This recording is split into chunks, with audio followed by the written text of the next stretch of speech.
একটা অল্প দোকান করতে গেলে, একটা ঝালমুড়ির জন্যে ওই দোকান করতে গেলে, চায়ের বিস্কিট দোকান করতে গেলে আবার টাকা দিন পার্টির জন্যে, ক্লাবের লোক চলে আসবে, না করলে মার পিটাই করবে, এবার রাত্রিবেলা বাড়ি পুড়িয়ে দেবে, আপনার মেয়েটাকে তুলে নিয়ে চলে যাবেন, আপনার ছেলেটাকে বদ্ধ করে দেবেন।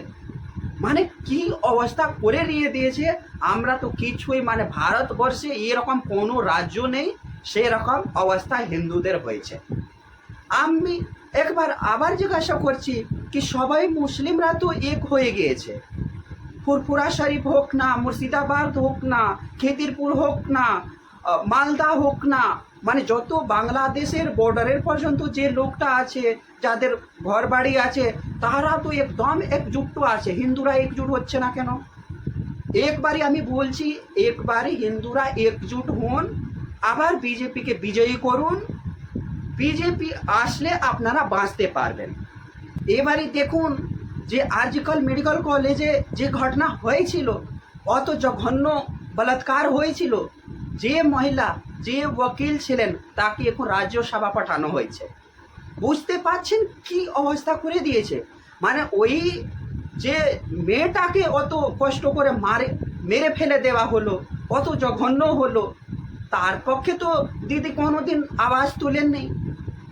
আমি ওনার প্রত্যেক দিনে ভাষণ শুনছি, মিছিল শুনছি, মানে ইনশাআল্লাহ বলতে কোনো ভয় নেই, নামাজ পড়তে গেলে কোনো ভয় নেই, মাথায় চাদর তুলে নিলে কোনো ভয় নেই মমতা দিদির।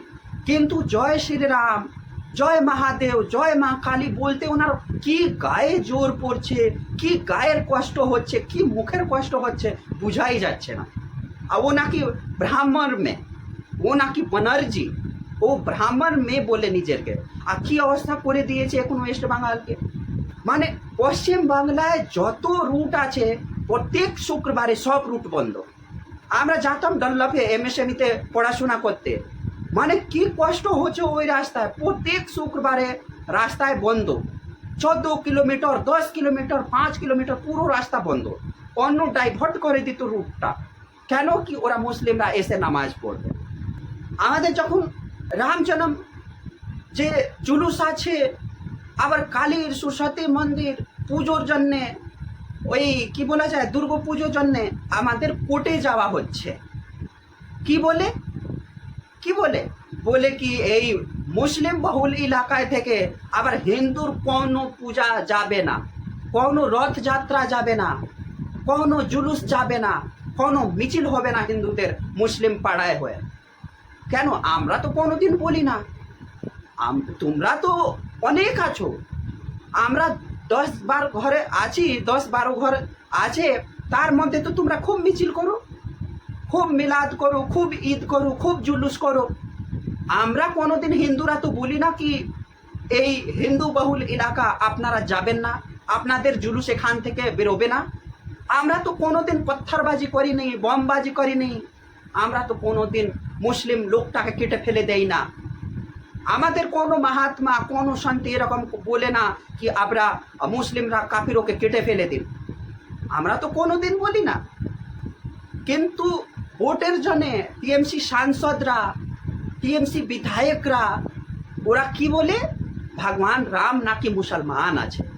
যখন কথা জিজ্ঞাসা হলো কি এই রকম আপনি মুসলিমদের বলুন কি আল্লাহ তালা হিন্দু আছে, তখন কি হবে? বলবে না তো, হয়তো পালিয়ে যায়। কেন কি বলে দিলে তো আবার শয়তান সে জুদা হয়ে যাবে। তো মানে আমরা বুঝি না, হিন্দু বহুল এলাকা আছে 70%, নিজের দিদি বলছেন কি 70% হিন্দু আছে, তারপরে 30% মুসলিমরাকে খুশ করবার জন্যে অত হিন্দুদেরকে অসম্মান করছে কেন? হিন্দুদেরকে অসম্মান করবে, আমি মুসলিমটাকে কোলে ধরে বসবে। বইতে অনেক পার্থক্য হয়ে গিয়েছে, বইটাকে চেঞ্জ করে ফেলে দিচ্ছে, প্রত্যেক মানে উর্দু জিনিসটা এনে দিয়েছে, মানে আরবি জিনিস তুলে রেখে দিয়েছে। ওই স্টেট বোর্ডের কত কোটি দিয়েছে, আপনারা গিয়ে দেখবেন। এখন আমার ডেটাটা মুখস্থ নেই। মাদ্রাসায়, মসজিদ, কবরিগাহ হুজুরদের জন্যে, মানে আইটি ইন্ডাস্ট্রি থেকে 5 গুণা বেশি টাকা দিয়েছে মুসলিমদের।